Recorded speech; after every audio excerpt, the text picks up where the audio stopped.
En aquel tiempo, los sordos oirán las palabras del libro, y los ojos de los ciegos verán en medio de la oscuridad y de las tinieblas. Entenderán, Ministerio de Sordos y Sordociegos de la Iglesia Bíblica del Señor Jesucristo.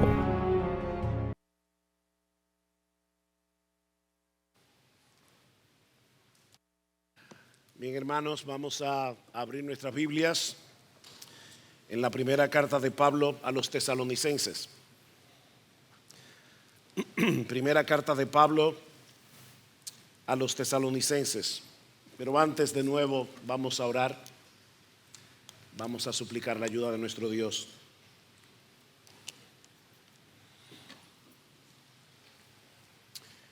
Gracias, Padre, por darnos el gozo de poder cantar verdades de tu palabra que son tan preciosas para nosotros.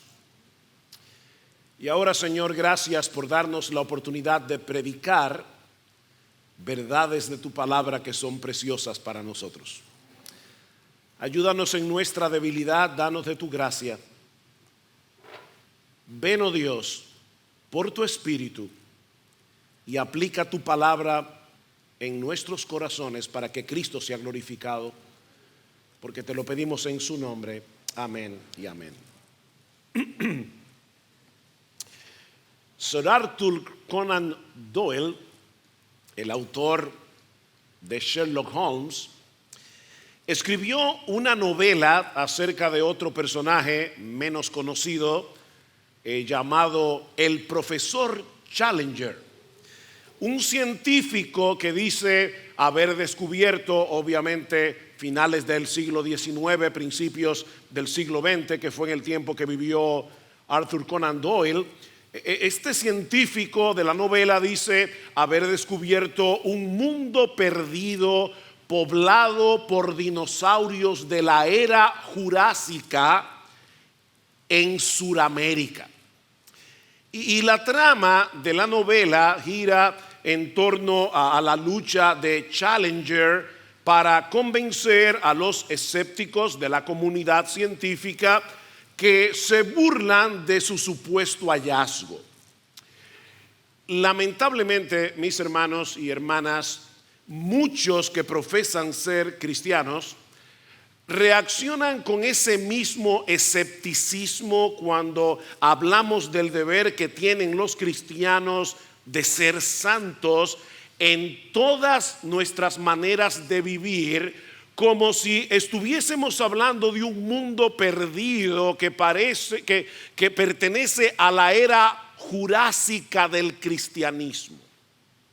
Es como algo impensable que hoy estemos hablando acerca del tema de la santidad. Hay otros en la iglesia que rechazan inconscientemente la idea de la santidad porque la imagen que viene a sus mentes cuando ellos escuchan la palabra santo es la de un santurrón legalista, hipócrita, amargado, severo, hipercrítico y un largo etcétera. Bueno, mis hermanos, mi tarea en esta mañana es hacerles ver la santidad como algo hermoso. Yo quiero convencerlos que nada puede estar más lejos de la realidad que esa caricatura que nos han pintado de lo que es un hombre santo. La Biblia dice que la santidad es el atributo por excelencia que hace que Dios sea hermoso. Es el atributo que hace que Dios sea glorioso. Ustedes recuerdan cómo Isaías vio una visión en el templo de serafines que cantaban: Santo, Santo, Santo Jehová de los ejércitos, toda la tierra está llena de su gloria. Hay una conexión entre la santidad y la gloria. La santidad es el brillo de la gloria de Dios. Y Él nos manda explícitamente en su palabra, tanto en el Antiguo como en el Nuevo Testamento, a que seamos santos porque Él es santo. La santidad no es opcional para el creyente. La santidad no es un bono reservado para los supermiembros de la iglesia, una élite especial de cristianos.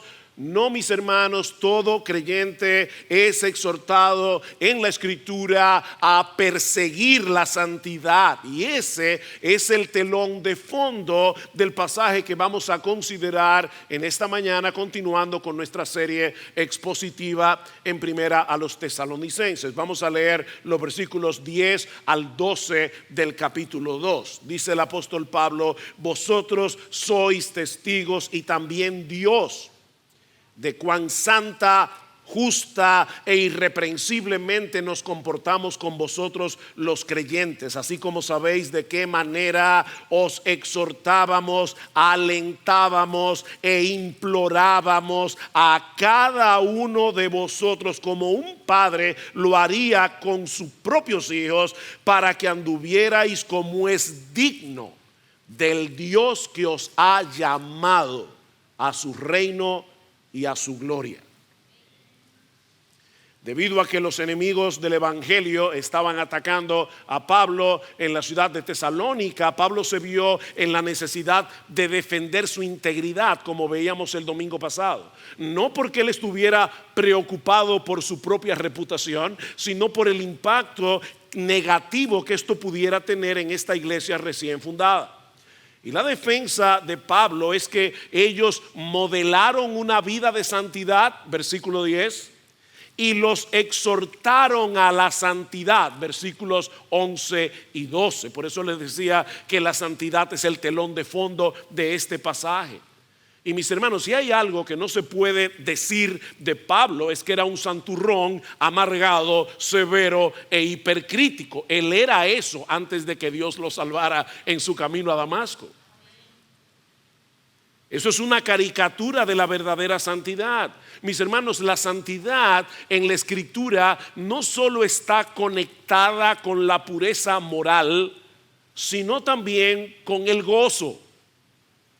Más de una vez hemos hecho este ejercicio aquí, pero como las cosas se olvidan, en más de una ocasión, estando con un grupo de personas, no solamente aquí en la iglesia, hemos preguntado: dime rápidamente cuáles son las palabras o las ideas que vienen a tu mente cuando tú escuchas la palabra santidad. Y la gente dice, bueno, pureza, separación, y son conceptos conectados con la santidad, pero nadie dice alegría, gozo. La santidad está conectada con el gozo, porque nuestro Dios, que es 3 veces santo, es un Dios feliz. ¿Tú has pensado en eso? Dios no es un ser amargado. Dios no es un ser que quiere que todos nosotros experimentemos una vida terrible. Él no quiere compartir con nosotros su aburrimiento. Él quiere compartir con nosotros su bienaventuranza. Él es el bienaventurado Dios. El bienaventurado Dios. Nuestro Dios es un Dios feliz. Y Él quiere compartir con nosotros esa bienaventuranza al darnos sus mandamientos y al producir en nosotros un carácter como el suyo.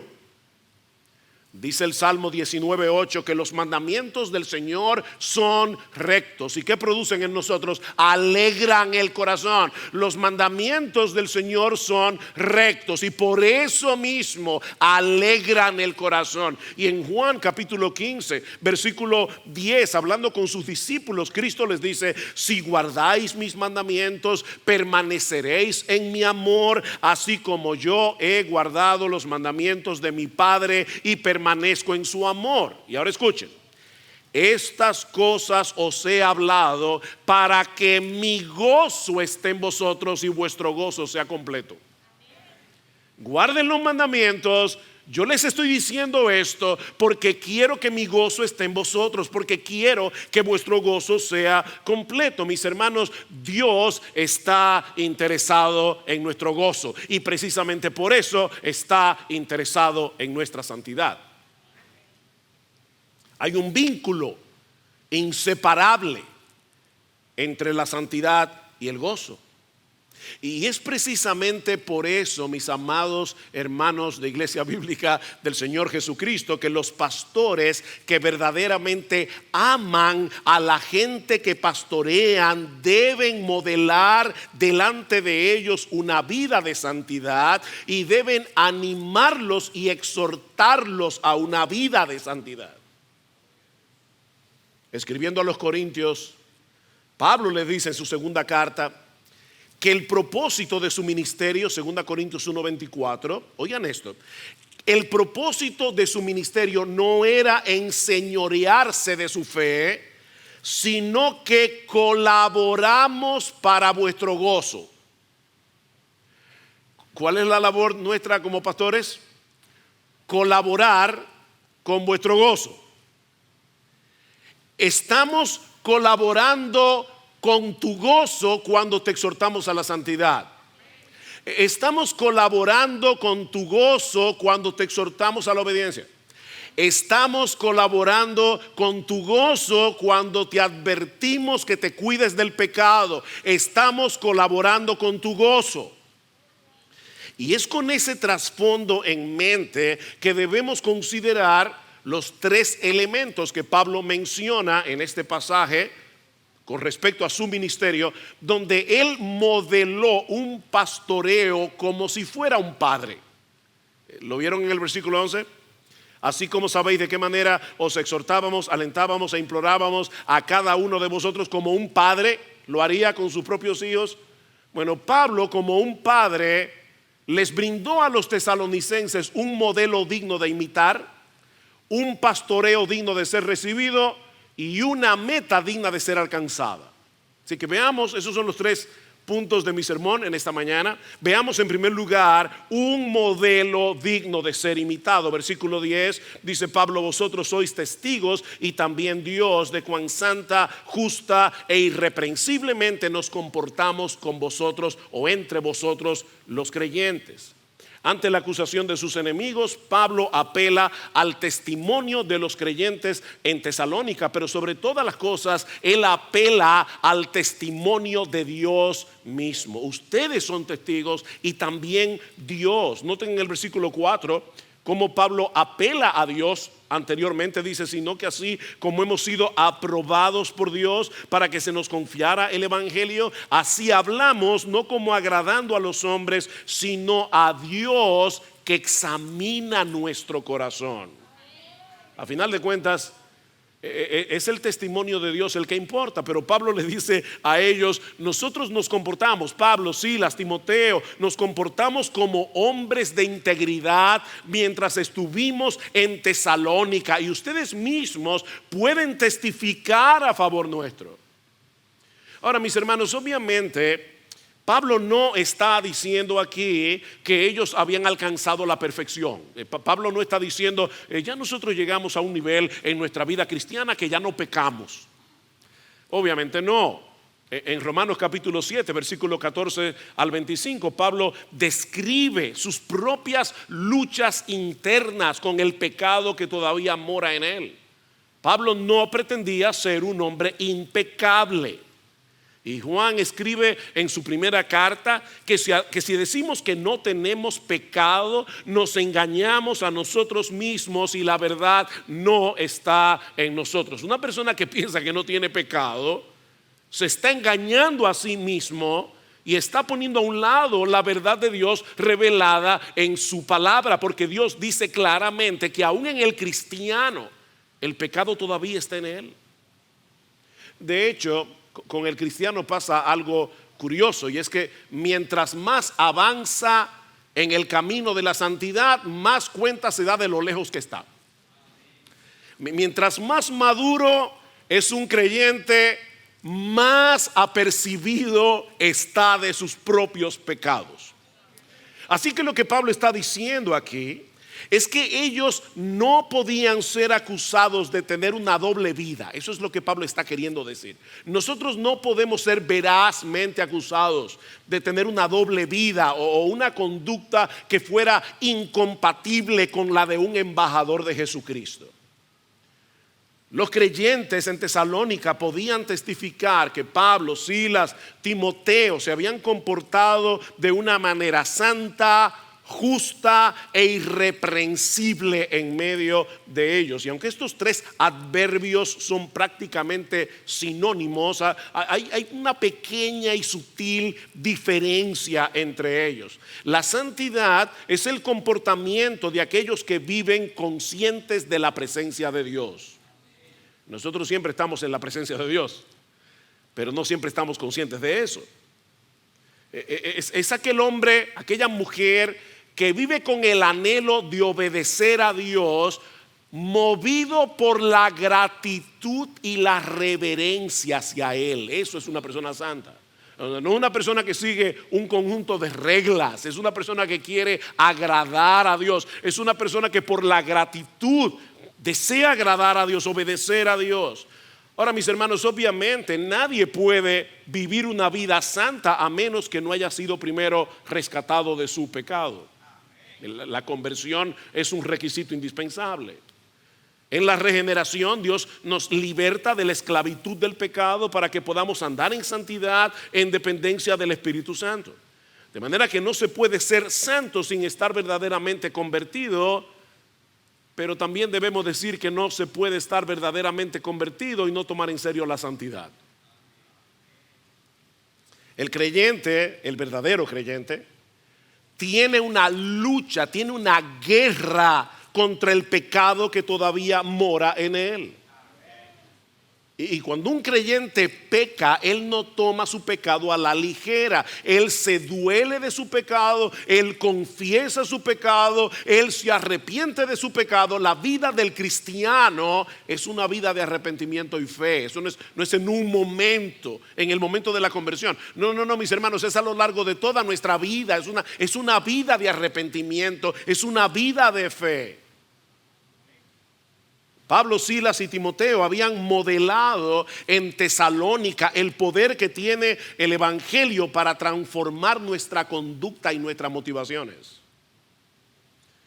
Por otra parte, Pablo dice que ellos se habían comportado de una forma justa y se está refiriendo probablemente a una vida honesta, a una vida de integridad hacia los demás. Y de nuevo, ese es un fruto de la gracia en nosotros. Es un fruto de la gracia. Escribiéndole a Tito, Pablo le dice que la misma gracia que nos salvó es una gracia que nos enseña. ¿Qué nos enseña la gracia? A que renunciando a la impiedad y a los deseos mundanos, vivamos en este siglo sobria, justa y piadosamente. La gracia nos enseña eso. Y todo esto se engloba en la palabra irreprensible, que es una de las cualificaciones que deben tener los pastores. ¿Recuerdan? 1 Timoteo capítulo 3 versículo 1: el que anhela el obispado buena obra desea, pero es necesario que el obispo sea irreprensible. Y eso significa no tener ninguna acusación veraz que pueda descalificarnos como ministros del evangelio. Esa es la idea. Ahora, mis hermanos, es importante resaltar que los pastores no somos los únicos que tenemos el deber de comportarnos de esa manera. Los pastores deben ser irreprensibles, deben comportarse de una forma santa y justa, entre otras cosas porque ellos están llamados a ser un ejemplo a los otros, ser un ejemplo a los demás. Hebreos capítulo 13 versículo 7: acordaos de vuestros pastores que os hablaron la palabra de Dios. Y ahora escuchen: considerad cuál haya sido el resultado de su conducta e imitad su fe.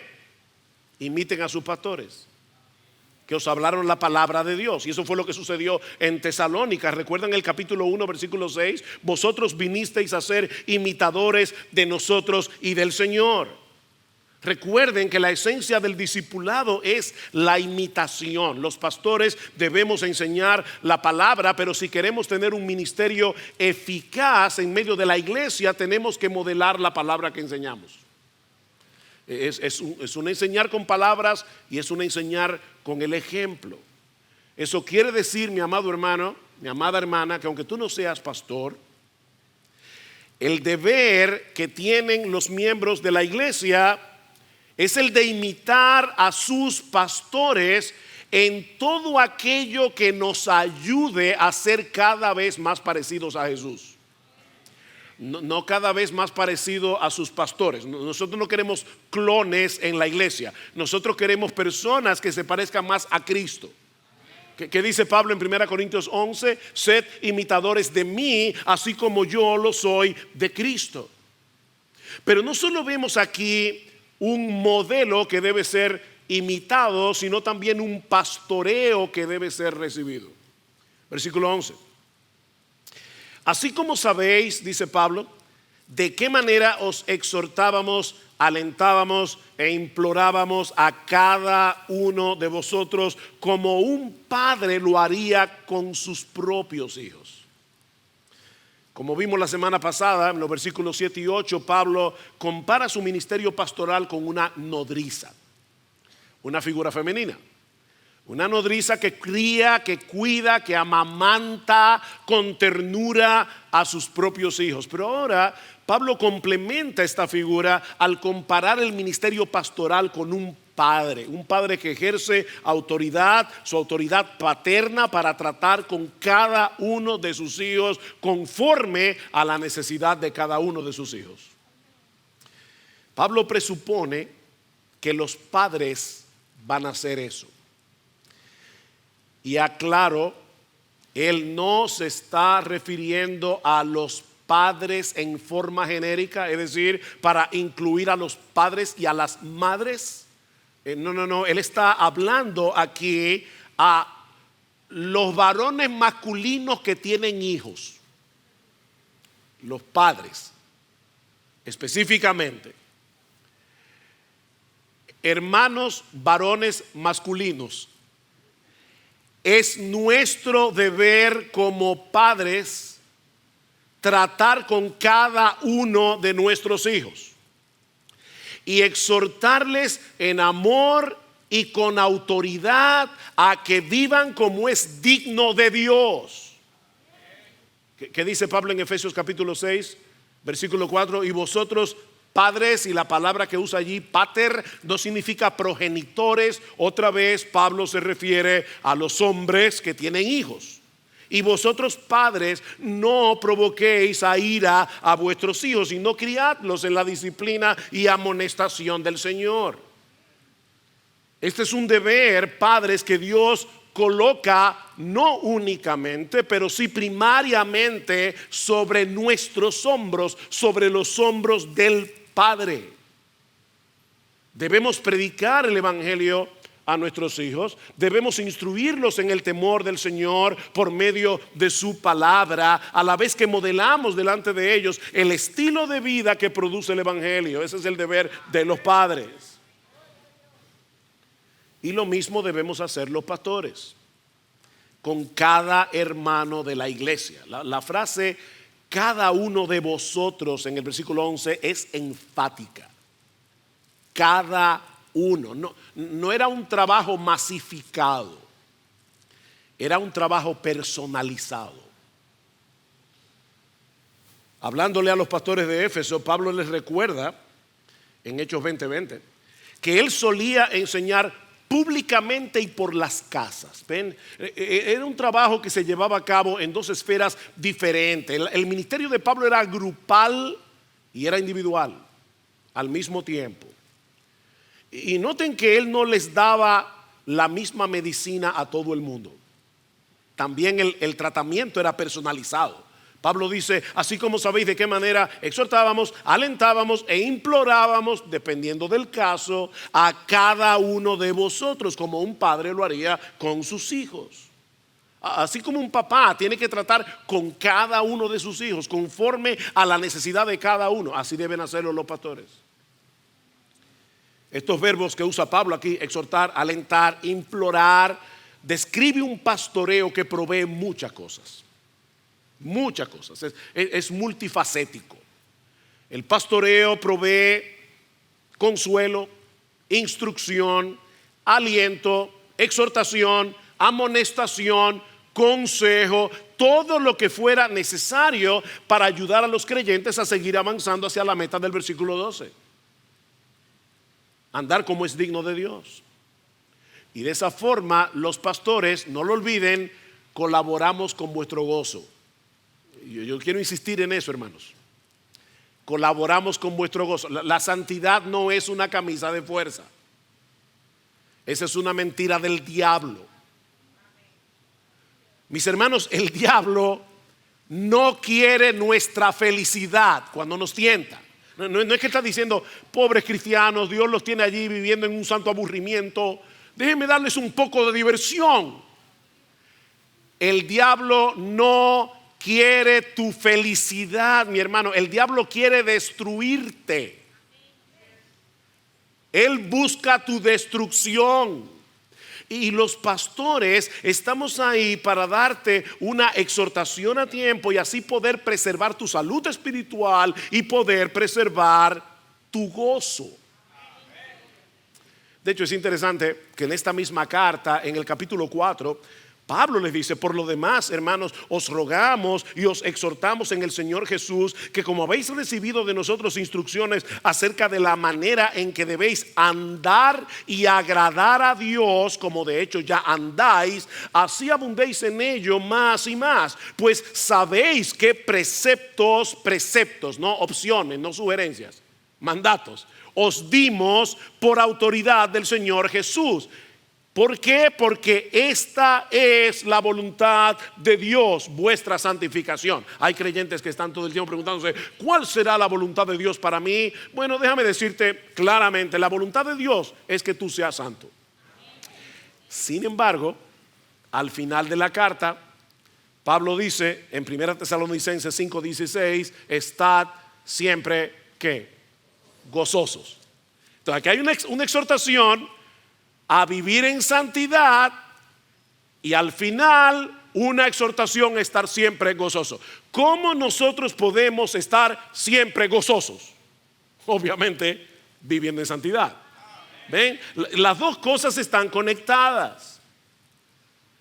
Mi hermano, déjame ponértelo de esta manera. Nosotros pastoreamos para tu gozo y el nuestro. ¿Cómo así? Nosotros te guiamos hacia la santidad a través de la predicación de la palabra, a través de la exhortación personal, para tu gozo y el nuestro. ¿Qué dice Juan en su tercera carta? En el versículo 4: yo no tengo mayor gozo que el ver a mis hijos andando en la verdad. ¿Ustedes quieren causarle gozo a sus pastores? Tomen en serio su palabra. Ese es nuestro gozo. Nosotros no tenemos un mayor gozo que ver a cada uno de ustedes andando en la verdad, en toda la verdad, en todo lo que la Biblia dice, cogiendo en serio todo lo que la Biblia dice. Ese es nuestro gozo. Así que nosotros trabajamos, te exhortamos, te alentamos, te enseñamos, predicamos para tu gozo y para el nuestro. Pero una vez más, debemos insistir en el hecho de que esta responsabilidad de exhortar de esta manera no es exclusividad de los pastores. No es exclusividad de los pastores. De ahí todos los mandamientos, todos los deberes unos a otros que encontramos en el Nuevo Testamento. Alentados unos a otros, exhortados unos a otros, orad unos por otros, consolados unos a otros, amonestados unos a otros. Vayan conmigo una vez más a 1 Tesalonicenses 5, que mencionábamos la semana pasada. Pablo les dice a estos hermanos, versículo 12: pero os rogamos, hermanos, que reconozcáis a los que con diligencia trabajan entre vosotros y os dirigen en el Señor y os instruyen o os amonestan, y que los tengáis en muy alta estima con amor por causa de su trabajo. Vivid en paz los unos con los otros. Reciban bien el trabajo de sus pastores. Estimen a sus pastores. Aprecien a sus pastores por el trabajo que hacen. Pero ahora escuchen el versículo 14. Y os exhortamos, hermanos, no pastores, a que amonestéis a los indisciplinados, animéis a los desalentados, sostengáis a los débiles y seáis pacientes con todos. ¿Quiénes tienen esa responsabilidad? Todos nosotros. Nosotros lo hacemos de manera oficial, porque ese es nuestro oficio y nuestro gozo hacerlo. Pero todos tenemos el deber de ayudarnos, de edificarnos unos a otros. Como dice el comentarista Guillermo Hendrickson, es un error dejar todo esto solamente en manos de los pastores. Eso es un error. Los pastores no podemos alcanzar a todo el mundo aquí. Somos 7 y la membresía está llegando a los 700. ¿Cómo hacemos eso durante toda la semana? No podemos. Pero nos multiplicamos para que el cuerpo funcione como un cuerpo. ¿Qué dice el autor de la carta a los Hebreos? Y considerémonos unos a otros para estimularnos al amor y a las buenas obras, no dejando de congregarnos como algunos tienen por costumbre, sino exhortándonos, y tanto más cuando veis que aquel día se acerca. Nosotros debemos animarnos, debemos exhortarnos unos a otros durante toda la semana, pero cuando nos congregamos como iglesia en el día del Señor, tenemos una excelente oportunidad para funcionar como un cuerpo, edificándonos y animándonos unos a otros. Déjame hacerte una pregunta. Cuando tú te estás preparando para venir a la iglesia, a congregarte, ¿tú vienes con esa conciencia? Tú le pides al Señor: Señor, abre mis ojos a las necesidades de mis hermanos y provéeme a alguien a quien yo pueda ayudar, exhortar, animar, alentar, consolar en esta mañana. Tú vienes a la iglesia, tú te congregas con esa conciencia. Ahora vamos a tener la escuela dominical a las 9:30. El culto comienza a las 11, pero ven a las 9:20. Y recuerda que va a haber un receso, vamos a tener tiempo para compartir. No es solo para tomarnos un café y comer una galletita, es para que podamos tener tiempo para compartir unos con otros. Es bueno simplemente compartir lo que hemos recibido en la clase, pero también es bueno acercarte a un hermano que tiene una cara de problema y pregúntale qué le pasa. Ven con esa conciencia, porque eso es lo que dice el autor de la carta a los Hebreos. Ahora, pídele también al Señor que te dé la gracia de recibir esa ayuda cuando seas tú que lo necesites. Déjame hacerte otra pregunta. ¿Tú recuerdas la última vez? Piénsalo, esto no es una pregunta retórica, piénsalo. ¿Tú recuerdas la última vez que alguien vino a ti y te amonestó por alguna razón? Te señaló algo que no está bien en tu vida. ¿Cómo tú reaccionaste? Tú eres de las personas cuyos amigos tienen que pensarlo 1000 veces antes de decirle algo porque piensan que te puedes molestar. Eres hipersensible. Porque de ser así, no vas a recibir esta ayuda. Nosotros tenemos que estar abiertos a ser ayudados, consolados cuando sea necesario, alentados cuando sea necesario, exhortados, amonestados cuando sea necesario. Mis hermanos, la santidad es un proyecto de comunidad. Si te aíslas de la iglesia, tú no vas a poder seguir caminando como deberías hacia la santidad. La santidad es un proyecto de comunidad. La iglesia es un cuerpo en el que todos los miembros, no solamente los pastores, contribuyen de una forma u otra al crecimiento de los demás, de modo que podamos avanzar todos juntos hacia la misma dirección. ¿Y cuál es esa dirección? Bueno, eso nos lleva a nuestro tercer y último encabezado. Ya hemos visto un modelo digno de ser imitado, un pastoreo digno de ser recibido. Veamos ahora en tercer y último lugar una meta digna de ser alcanzada. Versículo 11 y 12 otra vez, dice Pablo: así como sabéis de qué manera os exhortábamos, alentábamos e implorábamos a cada uno de vosotros como un padre lo haría con sus propios hijos, para que anduvierais como es digno del Dios que os ha llamado a su reino y a su gloria. Wow, qué pasaje. Esa palabra andar es una metáfora que se usa mucho en el Nuevo Testamento para referirse a un estilo de vida, a una forma de conducirse en este mundo. De ahí las continuas exhortaciones que nosotros encontramos en el Nuevo Testamento, andar de cierta manera. Los creyentes andamos de cierta manera, no andamos como si fuéramos paganos, no andamos como si fuéramos incrédulos, no andamos en la vanidad de nuestra mente, como dice Pablo en Efesios 4:17. No, nosotros andamos de otra forma porque somos creyentes.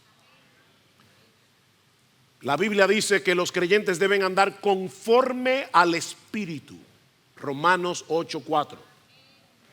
¿Y qué es andar conforme al Espíritu? Andar conforme a la palabra que el Espíritu inspiró. Los creyentes deben andar en novedad de vida, Romanos 6:4. O sea, que el que te conocía a ti cuando tú no eras cristiano y te ve ahora, tiene que decir, es que fulano, fulana ha cambiado de una manera que es impresionante. Andamos en novedad de vida. Debemos andar decentemente como de día, dice Pablo en Romanos capítulo 13, versículo 13. La gente que comete su fechoría lo hace de noche, usualmente. Decentemente, como de día, como una persona que no teme vivir a la luz de todo el mundo. Decentemente. Debemos andar por fe, según a los Corintios 5:7. Debemos andar haciendo buenas obras, Efesios capítulo 2 versículo 10. Buenas obras que Dios preparó de antemano para que anduviéramos en ellas. Debemos andar como es digno de nuestro llamamiento, Efesios capítulo 4 versículo 1. Debemos andar en amor, Efesios capítulo 5 versículo 1. Siendo imitadores de Dios como hijos amados, andando en amor. Debemos andar como sabios, dice Pablo en Efesios capítulo 5 versículo 15. Y así pudiera multiplicar los textos. Podemos decir que Pablo resume todo esto en la exhortación de nuestro texto. Debemos andar como es digno de Dios. ¿Cómo debemos andar? Como es digno de Dios. O como dicen Colosenses capítulo 1 versículo 10, debemos andar, el texto que leímos al principio, como es digno del Señor, agradándole en todo, llevando fruto en toda buena obra y creciendo en el conocimiento de Dios. Ese es el estilo de vida que debe caracterizar a un creyente. Vivir como es digno de Dios es reflejar de manera creciente las virtudes de su carácter. Virtudes que obviamente son encarnadas concretamente en la persona de Jesús. Es andar como Jesús. La meta que de Pablo no era que los creyentes se convirtieran en sus clones. No, la meta de Pablo era llevarlos a parecerse cada vez más a la persona de Jesús, el cual es la imagen de Dios. Vivir como es digno de Dios es andar como Jesús anduvo. Y los creyentes tenemos una razón poderosa y una motivación poderosa para vivir así. Vean el texto otra vez. Versículo 12. Para que anduvierais como es digno del Dios que os ha llamado a su reino y a su gloria. Hay tres cosas aquí. Primero, dice Pablo, debemos andar como es digno del Dios que nos llamó. Eso es lo primero. Y obviamente Pablo no está hablando del llamamiento general del evangelio. Cuando nosotros predicando la palabra le decimos al incrédulo, ven, arrepiéntete, cree en el Señor. No, Pablo está hablando aquí del llamamiento eficaz que el Espíritu Santo hace en el corazón de un pecador elegido por gracia para que venga a Cristo sí o sí. Dios te llamó con ese tipo de llamado. Es un llamado eficaz. No es el llamado general del evangelio. Por ejemplo, Pablo dice en Romanos capítulo 8 versículo 29, porque a los que antes conoció también los predestinó para que fuesen hechos conforme a la imagen de su Hijo. Ven que andar como es digno de Dios es andar como Jesús. Para eso fue que Dios nos predestinó, para que anduviéramos como Cristo mismo, dice, para que Él sea el primogénito entre muchos hermanos. Y ahora escuchen, y a los que predestinó, a estos también llamó. Los mismos que fueron predestinados son los mismos que reciben esta clase de llamamiento, que es un llamamiento eficaz. Y a los que llamó, a estos también justificó. Y a los que justificó, a estos también glorificó. El mismo número de predestinados es el mismo número de llamados, es el mismo número de justificados. Y gloria al Señor, es el mismo número que será glorificado. Los mismos.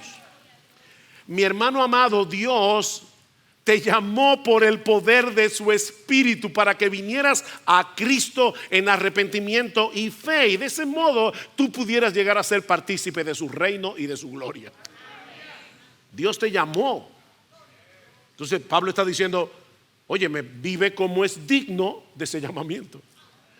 Vive como es digno del Dios que te llamó a su reino. Pablo dice en Colosenses capítulo 1 versículo 13, Lester leyó el texto al principio, que los creyentes fuimos librados del dominio de las tinieblas y trasladado al reino de su amado Hijo. Nosotros somos ciudadanos del cielo, nosotros somos ciudadanos del reino. Estamos esperando, sí, la consumación de ese reino cuando Jesús regrese en gloria, pero ya nosotros pertenecemos a ese reino porque estamos en la esfera, dentro de la esfera espiritual, en la que nos sometemos voluntariamente al señorío de nuestro Dios, a la autoridad de nuestro Dios.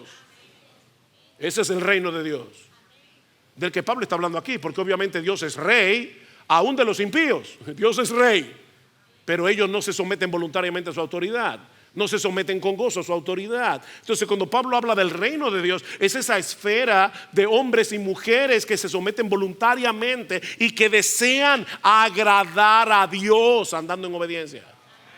Ese es el reino.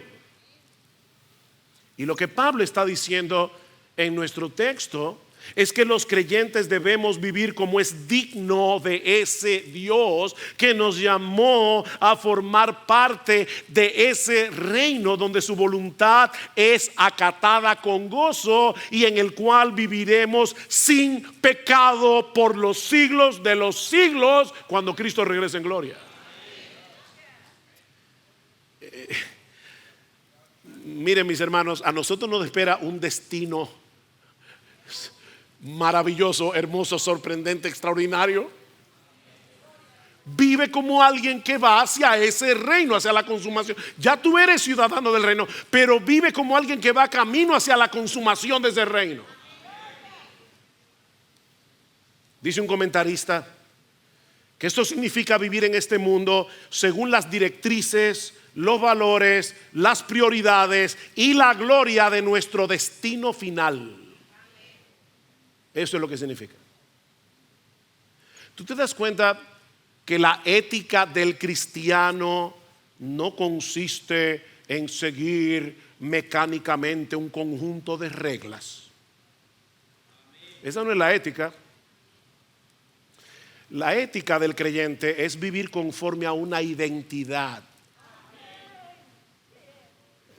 A los evangelistas de la prosperidad les encanta decir somos hijos del rey y por eso tenemos que tener la mejor casa, el mejor sueldo, el mejor carro.